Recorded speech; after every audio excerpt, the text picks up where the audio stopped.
Hello friends, my name है अभिषेक वर्मा और code मंत्रा web learn में आपका स्वागत है। आज इस लेक्चर में हम बात करेंगे एक टर्मिनोलॉजी के बारे में जिसे बोला जाता है जंप स्टेटमेंट। रिमेंबर, जंप का मतलब क्या होता है? कूदना।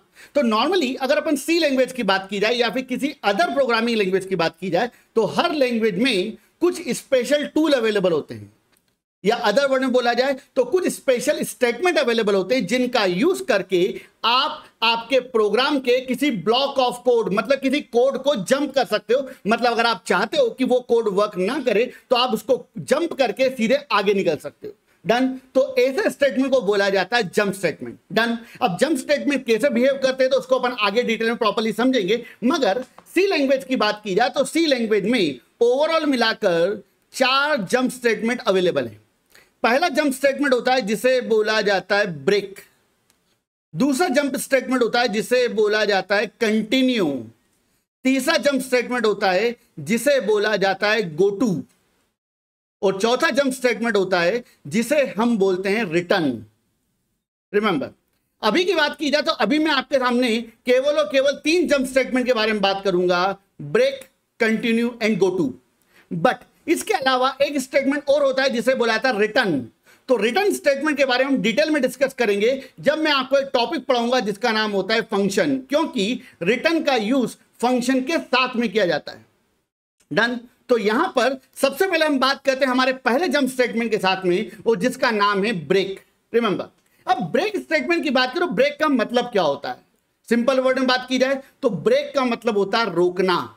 तो नॉर्मली हमारे प्रोग्राम की बात की जाए तो हमारे प्रोग्राम में जो ब्रेक स्टेटमेंट होता है उसका यूज आपके लूप को, अब लूप क्या होता है तो लूप के बारे में मैं ऑलरेडी 5 से 6 वीडियोस के अंदर काफी डिटेल में उन चीजों को एक्सप्लेन कर चुका हूं कि लूप क्या होता है, इंक्रीमेंट डिक्रीमेंट ऑपरेटर क्या होता है, फ्लैग वेरिएबल क्या होते हैं, for loop, while loop, do while loop, loop की नेस्टिंग, और इसके बेसिस पर हमने कई असाइनमेंट प्रॉब्लम को भी सॉल्व किया हुआ है। तो उनका लिंक मैं आपको डिस्क्रिप्शन में दे दूंगा, तो वहां जाओ और आराम से चीजों को समझने की कोशिश करो।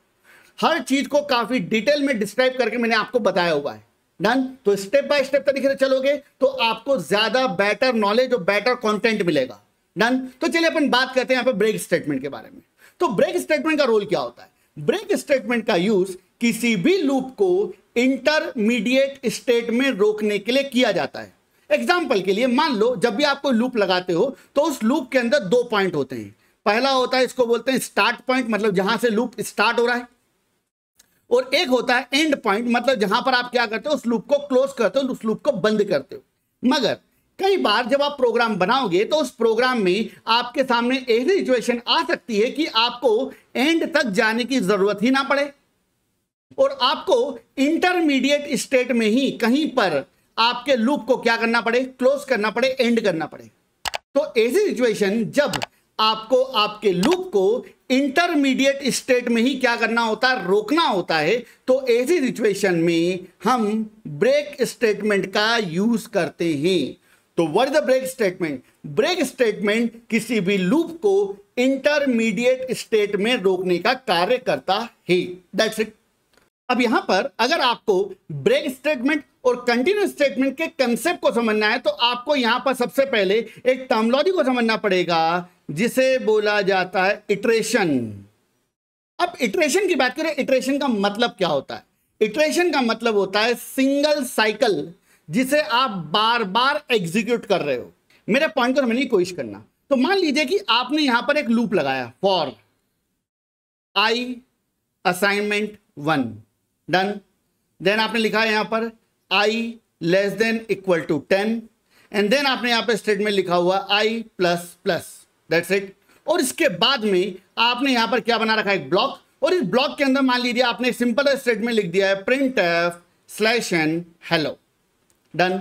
तो यहां पर आपके पास एक लूप है, और इस पर्टिकुलर लूप की बात करें तो ये लूप कितनी बार वर्क करेगा, तो ये जो लूप है टोटल मिला के 10 बार वर्क करेगा। डन। अब यहां पर हमें समझना है कि इटरेशन का मतलब क्या होता है। तो इसको समझने के लिए हम इस लूप को एक बार रन करके देखते हैं, एग्जीक्यूट करके देखते हैं। तो सबसे पहले क्या होगा, सबसे पहले आपका इनिशियलाइजेशन वर्क करेगा। डन। अब इनिशियलाइजेशन की बात किया तो यहां पर क्या लिखा हुआ है, आई असाइनमेंट 1। सबसे पहले कौन वर्क करेगा, इनिशियलाइजेशन। तो आई के लिए कितनी हो गई, 1। देन उसके बाद कहां जाएगा, उसके बाद आएगा कंडीशन के पास, और कंडीशन क्या लिखी हुई है, i less than equal to 10, i की वैल्यू कितनी है 1, 1 लेस देन इक्वल टू 10, सही है गलत, सही है। तो फिर कहां आएगा, लूप की बॉडी के अंदर, और यहां पर क्या स्टेटमेंट लिखा हुआ भाई साहब, प्रिंट एफ हेलो। तो यहां पर क्या होगा, आपका जो हेलो है वो प्रिंट हो जाएगा, बात खत्म।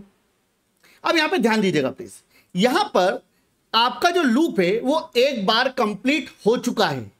अब इसके बाद यहां से कहां जाएगा भाई साहब, यहां से जाएगा इंक्रीमेंट और डिक्रीमेंट के पास में। तो इंक्रीमेंट की बात की, यहां पे क्या लिखा हुआ i प्लस प्लस, और जब i प्लस प्लस वर्क करेगा, मतलब मान के चलो कि यहां से आपका सेकंड इटरेशन स्टार्ट हो चुका है।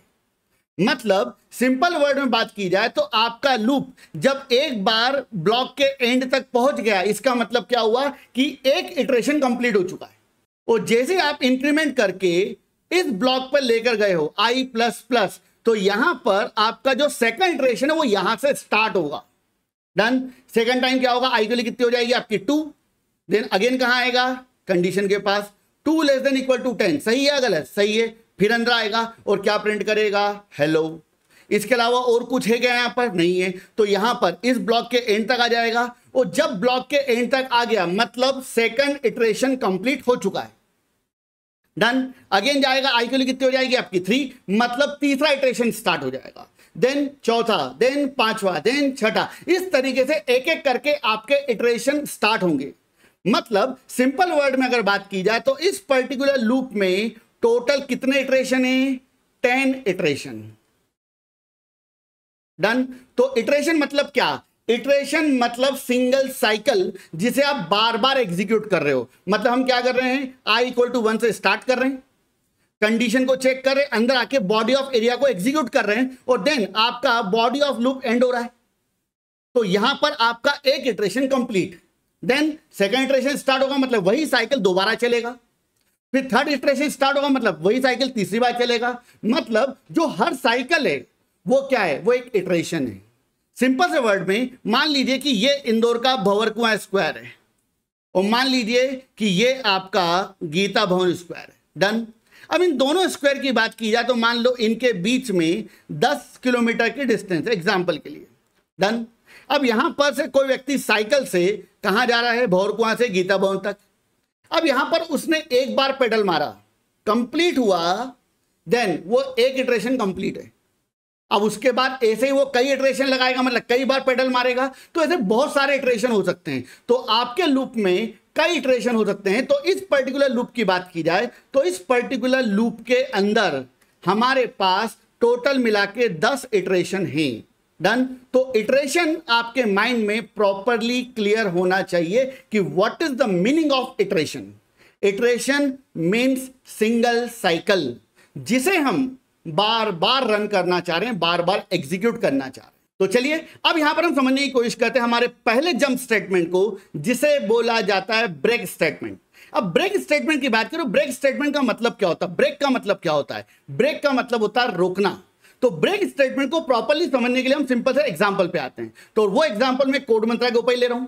तो कोड मंत्रा की बात करें, कोड मंत्रा इंदौर में कहां पर अवेलेबल है, तो कोड मंत्रा की बात करें तो कोड मंत्रा इंदौर के भंवरकुआं स्क्वायर पर वेदा बिजनेस पार्क के सेकंड फ्लोर पे 231 नंबर का ऑफिस है। डन। अब यहां पे ध्यान दीजिएगा प्लीज, मैं यहां पर मान के चल रहा हूं कि हमारा जो ऑफिस है वो थर्ड फ्लोर पे अवेलेबल है। डन। तो ये थर्ड फ्लोर हो गया, ये सेकंड फ्लोर है, ये फर्स्ट फ्लोर है, और मान लीजिए ये ग्राउंड फ्लोर है। डन। और थर्ड फ्लोर पे कौन अवेलेबल है, कोड मंत्रा, बात खत्म। और ग्राउंड फ्लोर की बात करें, ग्राउंड फ्लोर पे एक कैफे अवेलेबल है और उस कैफे का नाम है टिंकुस कैफे। डन। अब मान लो कि कोड मंत्रा पे ओवरऑल मिला के 20 बच्चे बैठे हुए हैं। तो मैंने स्टूडेंट से बोला बेटा एक काम करो, इन सभी स्टूडेंट्स के लिए समोसे लेकर आओ। मतलब कितने समोसे आएंगे, टोटल मिला के 20। डन। मगर मैंने कंडीशन लगा दी। कंडीशन क्या लगा दी, कंडीशन मैंने ये लगाई है कि भाई साहब आपको समोसे तो 20 लाने हैं, मगर एक बार में एक समोसा लाना है। डन। अब यहां पे क्या हुआ कि वो जो भाई साहब हैं वो थर्ड फ्लोर से कहां पर गए, सेकंड फ्लोर, सेकंड फ्लोर से कहां गए, फर्स्ट फ्लोर, फर्स्ट फ्लोर से कहां गए, ग्राउंड फ्लोर। वहां पर से समोसा लिया और समोसा लेकर कहां आ गए, थर्ड फ्लोर। बात खत्म। इसका मतलब क्या हुआ कि उनका एक इटरेशन कंप्लीट हुआ है, एक इटरेशन, लूप कंप्लीट नहीं हुआ। यही काम उनको कितनी बार करना है? 20 बार करना है, क्योंकि 20 समोसे लाने हैं उनको। डन। तो थर्ड फ्लोर से सेकंड फ्लोर, सेकंड फ्लोर से फर्स्ट फ्लोर, फर्स्ट फ्लोर से ग्राउंड फ्लोर, समोसा लिया और ऊपर आ गया। तो ये एक इटरेशन मतलब एक साइकिल कंप्लीट हो चुका है। अब बात करते हैं सेकंड साइकिल के ऊपर। तो यहां पर थर्ड फ्लोर से सेकंड फ्लोर, सेकंड फ्लोर से फर्स्ट फ्लोर, फर्स्ट फ्लोर से ग्राउंड फ्लोर, समोसा लिया और फिर ऊपर आ गए।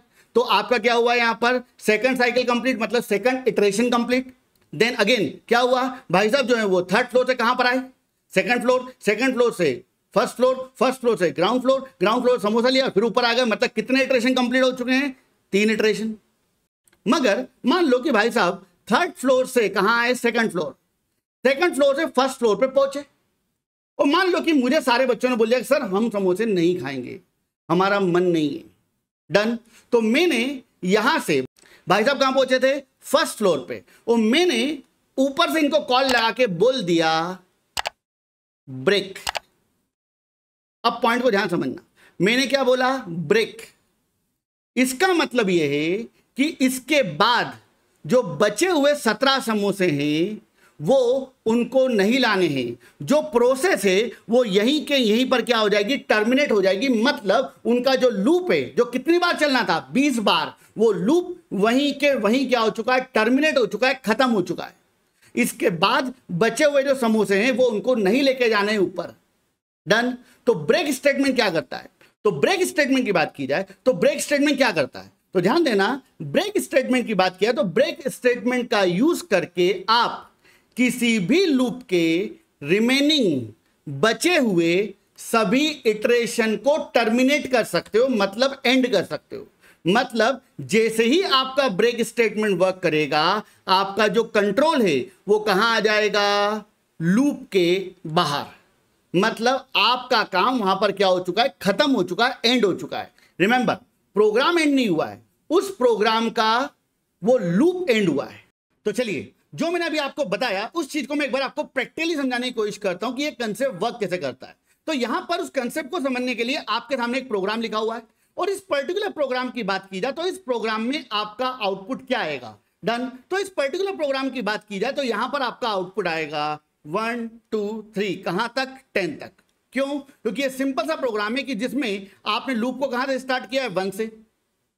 और लूप खत्म कब होगा? जैसे आई की वैल्यू 10 से क्या हो जाएगी? ज्यादा हो जाएगी। डन। तो 1 से स्टार्ट होगा, 10 तक चलेगा और हर बार आई की वैल्यू प्रिंट होती जाएगी। तो आई की वैल्यू पहली बार में 1, देन 2, देन 3, देन 4, इस तरीके से आई की वैल्यू कहां तक प्रिंट हो जाएगी? 10 तक। डन। अब यहां पर मैं इस प्रोग्राम के अंदर थोड़ा सा मॉडिफिकेशन कर रहा हूं और मैंने यहां पर एक कंडीशन लगा दी है, if I greater than 5। Done.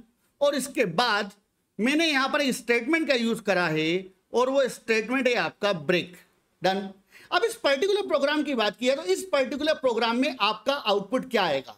तो एक बार आप इस वीडियो को पॉज करो और उसके बाद सोचो कि आपके प्रोग्राम का आउटपुट क्या आएगा। ध्यान रखना, जैसे ये ब्रेक स्टेटमेंट वर्क करेगा, ब्रेक स्टेटमेंट कब वर्क करेगा? जब आपकी एक कंडीशन क्या हो जाएगी? ट्रू।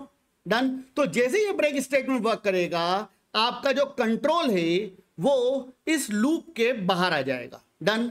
तो चलिए एक बार वीडियो को पॉज करो और सोचो कि इस पर्टिकुलर प्रोग्राम का आउटपुट क्या आएगा।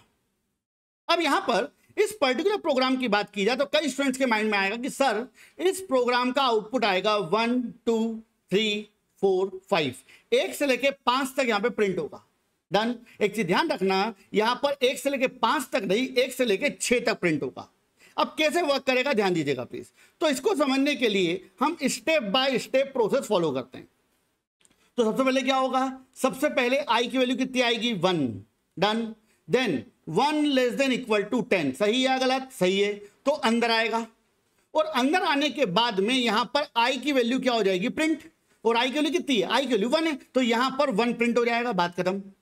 देन उसके बाद ये इफ वर्क करेगा, लूप के अंदर आपका इफ लगा हुआ तो इफ भी वर्क करेगा। डन। और इफ हर बार वर्क करेगा जब आई की वैल्यू नहीं आएगी, मतलब जब आई की वैल्यू 1 आएगी तब भी इफ वर्क करेगा, जब आई की वैल्यू 2 आएगी तो भी इफ वर्क करेगा, जब आई की वैल्यू 3 आएगी तब भी इफ वर्क करेगा। मतलब जब भी आई की वैल्यू आएगी हर बार इफ वर्क करेगा, क्योंकि इस इफ को आपने कहां लगा रखा है? लूप के अंदर। डन। तो लूप घूमेगा तो इफ भी घूमेगा। डन। चलिए तो यहां पर आई की वैल्यू कितनी है, आई की वैल्यू 1 है, तो 1 ग्रेटर देन 5, सही या गलत, गलत। तो ये आपका जो ब्रेक स्टेटमेंट है वर्क नहीं करेगा, वो सीधे कहां जाएगा, यहां पर। अब देन यहां से कहां जाएगा, यहां से आएगा इंक्रीमेंट के पास, और आई की वैल्यू कितनी हो गई 2। देन अगेन कौन वर्क करेगा, आपकी कंडीशन, और कंडीशन क्या बन जाएगी 2 लेस देन इक्वल टू 10, सही है गलत, सही है। फिर अंदर आएगा और क्या प्रिंट करेगा, आई की वैल्यू, आई की वैल्यू कितनी प्रिंट करेगा 2, डन। देन 2 ग्रेटर देन 5, सही या गलत, गलत, डन। 2 5 से बड़ा नहीं है, तो फिर वापस ऊपर जाएगा, आई की वैल्यू कितनी हो जाएगी 3, तो 3 प्रिंट करेगा। देन अगेन ऊपर जाएगा तो आई की वैल्यू कितनी हो जाएगी 3 लेस देन इक्वल टू 10, सही या गलत, सही। अंदर आएगा और क्या प्रिंट कर देगा, 3 प्रिंट कर देगा। और देन 3 ग्रेटर देन 5, सही या गलत, गलत। तो यहां पे ब्रेक वर्क नहीं करेगा। इस तरीके से आपका 4 भी प्रिंट हो जाएगा, इस तरीके से आपका 5 भी प्रिंट हो जाएगा। तो जब ऊपर जाएगा तो आई की वैल्यू 5 हो चुकी होगी, और 5 लेस देन इक्वल टू 10, सही है गलत, सही है। अंदर आएगा और यहां पे क्या प्रिंट करेगा 5। अब कंडीशन क्या है, कंडीशन है आपकी 5 greater than 5, greater than equal to नहीं, ग्रेटर देन 5 ग्रेटर देन 5, सही है गलत, गलत। 5 5 से बड़ा नहीं है, तो यहां पे इस केस में ब्रेक वर्क नहीं करेगा। फिर ऊपर जाएगा और आई की वैल्यू कितनी हो जाएगी 6, और 6 लेस देन इक्वल टू 10, सही या गलत, 6 लेस देन इक्वल टू 10, सही या गलत, सही। अंदर आएगा और क्या प्रिंट कराएगा 6, और देन फिर आपकी कंडीशन वर्क करेगी 6 ग्रेटर देन 5, सही या गलत, सही है। 6 5 से बड़ा है, और इस केस में कौन वर्क करेगा, आपका ब्रेक। और जैसे ही आपका ब्रेक वर्क करेगा, आपका जो कंट्रोल है वो कहां आ जाएगा, लूप के बाहर, डन। मतलब आपका जो लूप है वो यहीं पर टर्मिनेट हो जाएगा। मतलब इसका मतलब यह है कि आई की वैल्यू 7, आई की वैल्यू 8, आई की वैल्यू 9 और आई की वैल्यू 10 तक आपका लूप जाएगा ही नहीं, बल्कि आपका जो लूप है वो आई की वैल्यू 6 पर ही क्या हो जाएगा, टर्मिनेट हो जाएगा। आपका लूप वहीं पर क्या हो जाएगा, खत्म हो जाएगा, डन। तो उम्मीद करता हूं कि आपको ब्रेक स्टेटमेंट समझ में आया होगा। तो ब्रेक स्टेटमेंट का काम क्या होता है, ब्रेक स्टेटमेंट का काम होता है किसी भी लूप को इंटरमीडिएट स्टेट में रोकने के लिए, डन। इसके अलावा तो एक चीज ध्यान रखना, ब्रेक स्टेटमेंट की बात किया तो ब्रेक स्टेटमेंट का काम क्या होता है, तो ब्रेक स्टेटमेंट का काम होता है किसी भी लूप को इंटरमीडिएट स्टेट में रोकना, डन। तो जैसे ब्रेक स्टेटमेंट वर्क करेगा तो उसके बाद के जितने भी इटरेशन हैं वो सारे के सारे इटरेशन वहीं पर क्या हो जाएंगे, एंड हो जाएंगे, खत्म हो जाएंगे। तो चलिए, जो मैंने अभी आपको बताया, जो मैंने आपको एक्सप्लेन किया, उस चीज को हम एक बार प्रैक्टिकली रन करके देख लेते हैं और यहां पर हमारे प्रोग्राम का आउटपुट क्या आएगा, ध्यान दीजिएगा प्लीज। तो यहां पर सबसे पहले मैंने क्या करा, मैंने इतने कोड को कमेंट कर दिया है, डन। और यहां पर हम सबसे पहले हमारे प्रोग्राम को रन करके देखते हैं। तो हमारा आउटपुट क्या आया, 1 से लेकर 10 तक की आपकी वैल्यूज क्या हो गई, प्रिंट हो गई, done.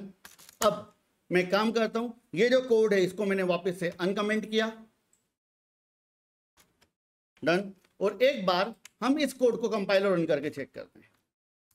Code compiled, code run. आपने एक चीज नोटिस करी होगी, यहां पर आपका आउटपुट क्या आ रहा है, 1 से लेकर 6 तक, डन। अब बात करते हैं हमारे एक और एग्जांपल के बारे में। तो यहां पर मैंने आपके सामने एक प्रोग्राम बनाया है, और ये प्रोग्राम किस चीज का प्रोग्राम है, ये प्रोग्राम किसी भी नंबर का स्क्वायर रूट आइडेंटिफाई करने का प्रोग्राम है। अब स्क्वायर रूट क्या होता है, तो इसको आपको इंटरनेट पे आके चेक करना पड़ेगा, what is the meaning of square root. But जैसे मान लीजिए कि आपने कोई नंबर इंटर कराया है, कोई वेरिएबल है n, और मान लीजिए आपने इसकी वैल्यू इंटर कराई है 36, तो इसका स्क्वायर रूट क्या होगा, तो इसका स्क्वायर रूट होता है 6। जस्ट लाइक मान लीजिए आपने n की वैल्यू इंटर कराई है 25, तो 25 का जो स्क्वायर रूट होता है वो होता है आपका 5। अगर आपने मान लीजिए n की वैल्यू इंटर कराई है फॉर एग्जांपल 81, तो 81 का जो स्क्वायर रूट होता है वो होता है टोटल मिला के 9, डन। तो हमें इस प्रोग्राम में एक नंबर इंटर कराना है। तो जैसे मान लीजिए आपने n की वैल्यू इंटर करा दी 36 या फिर 25 या फिर 16, तो जब भी आप प्रोग्राम को रन करो तो एंड में जो भी आप नंबर इंटर कराओ उस नंबर का स्क्वायर रूट यहां पर प्रिंट हो जाना चाहिए। तो जैसे आपने इंटर कराया 36, तो आउटपुट में यहां पे क्या मिलना चाहिए आपको 6, दैट्स इट। ये हमारा प्रोग्राम है। अब इस पर्टिकुलर प्रोग्राम को बनाने के लिए हमें ब्रेक स्टेटमेंट की रिक्वायरमेंट पड़ेगी। तो कैसे, तो चलिए स्टार्ट करते हैं। तो हमने यहाँ पर 2 वेरिएबल लिए हैं, पहला वेरिएबल n है और दूसरा वेरिएबल कौन है आपका i, डन। अब यहाँ पर मान लीजिए कि आपने वैल्यू इंटर कराई 36, डन। अब 36 की बात की जाए तो 36 का अगर आपको स्क्वायर रूट आइडेंटिफाई करना है तो आपको यह नहीं पता है कि इसका स्क्वायर रूट कहां मिलेगा, डन। 36 के अलावा कोई और नंबर भी हो सकता है। तो इस केस में मैंने यहां पर आई वेरिएबल लिया और आई वेरिएबल की ले ली वैल्यू 1। डन। इसके बाद में मैंने यहां पर व्हाइल लिखा और व्हाइल के अंदर मैंने लगा दिया 1। 1 मतलब ट्रू, मतलब एक तरीके से ये जो लूप मैंने लगाया है ये मेरा एक इनफाइनाइट लूप है। इनफाइनाइट लूप मैंने इसलिए लगाया है कि मुझे नहीं पता है कि मुझे कहां तक जाना है। मैं तो केवल एक कंडीशन के अकॉर्डिंग वर्क कर रहा हूं।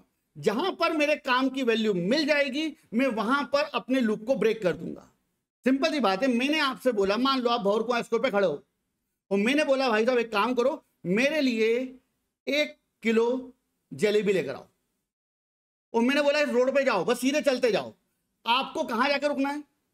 आप उस रोड पे जाते जा रहे हो। मैंने आपसे बोला मुझे कोई मतलब नहीं कि कहां मिलती है, बस आपको जाना है और जहां मिल जाए वहां से जलेबी लेकर आना है। डन। अब आपको अगर मान लो जलेबी 10 किलोमीटर दूर तक भी नहीं मिलती तब भी आपको उसके आगे जाना है। तो सेम इट इज, इस प्रोग्राम में मैंने 1 लगा दिया है। 1 का मतलब क्या है? Infinite loop. कंडीशन हमेशा के लिए ट्रू कर दी है मैंने।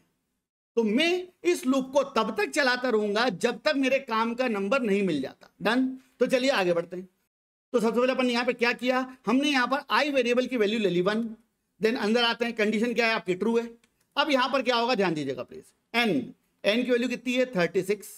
आई की वैल्यू कितनी है? आई की वैल्यू 1। तो 1 इंटू 1 कितना हुआ? 1। और एन की वैल्यू कितनी है? 36। तो 36 इक्वल टू 1। क्या 36 1 के बराबर है? नहीं है। तो ये आपका स्टेटमेंट वर्क करेगा? नहीं करेगा। और सीधे कहां आ जाएगा? इंक्रीमेंट के पास। और यहां पर आई की वैल्यू कितनी हो जाएगी? आई की वैल्यू हो जाएगी आपकी 2। और देन अगेन कहां जाएगा? वाइल के पास। और वाइल में कंडीशन क्या है आपकी? ट्रू है। फिर अंदर आएगा, एन की वैल्यू कितनी है? 36। आई की वैल्यू कितनी हो चुकी है? 2। तो 2 इंटू 2 कितना हुआ? 4। तो 4 इक्वल टू 36। सही है गलत? गलत। तो फिर कहां जाएगा? सीधे इंक्रीमेंट के पास। और आई की वैल्यू कितनी हो जाएगी आपकी? 3। फिर ऊपर जाएगा तो n 36, आई की वैल्यू कितनी? 3। तो 3 इंटू 3 कितना हुआ? 9। और 9 किसके बराबर है? 36 के। सही है गलत? गलत। तो फिर कहां आएगा? इंक्रीमेंट के पास। फिर आई की वैल्यू कितनी हो जाएगी? 4। देन कितनी वैल्यू हो जाएगी? 5। देन कितनी वैल्यू हो जाएगी? 6। तो जैसे आई की वैल्यू 6 होगी तो ऊपर जाएगा। और आई की वैल्यू कितनी हो जाएगी? 6। एन की वैल्यू कितनी है? 36। आई की वैल्यू कितनी है? 6। तो 6 इंटू 6 कितना हुआ? 36। मतलब एन की वैल्यू में 36 और आई इंटू आई भी कितना? 36। तो ये कंडीशन क्या हो जाएगी आपकी? ट्रू हो जाएगी। और जैसे ये कंडीशन ट्रू होगी कहां आ जाएगा? लूप की बॉडी के अंदर। डन। और यहां पर क्या प्रिंट होगा? Square root of percentile D. Percentile D पे किसकी वैल्यू प्रिंट होगी? एन की। तो एन की वैल्यू कितनी है? 36। तो क्या बोलेगा? Square root of 36 is equal to percentile D. तो इस परसेंटाइल डी पे किसकी वैल्यू प्रिंट होगी? आई की। और आई की वैल्यू कितनी है आपकी? 6। तो आउटपुट आपको मिलेगा square root of 36 is equal to 6। Done. और अब मुझे बताओ कि जब आपको वो नंबर मिल चुका है जो कि आपके गिवन नंबर का स्क्वायर रूट है, तो उस केस में क्या आपको इस लूप को और आगे चलाना है? नहीं। तो मैंने यहां पर स्टेटमेंट क्या लगा दिया? ब्रेक। और जैसे मैं ब्रेक स्टेटमेंट लगाऊंगा मेरा कंट्रोल कहां आ जाएगा? इस लूप के बाहर। डन। मतलब मेरा लूप वहीं पर ब्रेक हो जाएगा। मेरा लूप फालतू में और आगे तक नहीं चलेगा। डन। तो किसी भी लूप को इंटरमीडिएट स्टेट में अगर आप रोकना चाहते हो तो आप किसका यूज करोगे? ब्रेक स्टेटमेंट का। डन। तो उम्मीद करता हूं कि आपको ब्रेक स्टेटमेंट का इंट्रोडक्शन पार्ट समझ में आया होगा। बट ब्रेक स्टेटमेंट अभी कंप्लीट नहीं हुआ है। ब्रेक स्टेटमेंट को मैं आगे अप्लाई करके बताऊंगा on the nested loop, outer loop और इनर लूप। और मैं आपको यह भी बताऊंगा कि आउटर और इनर लूप के केसेस में ब्रेक स्टेटमेंट को कैसे यूज किया जाता है।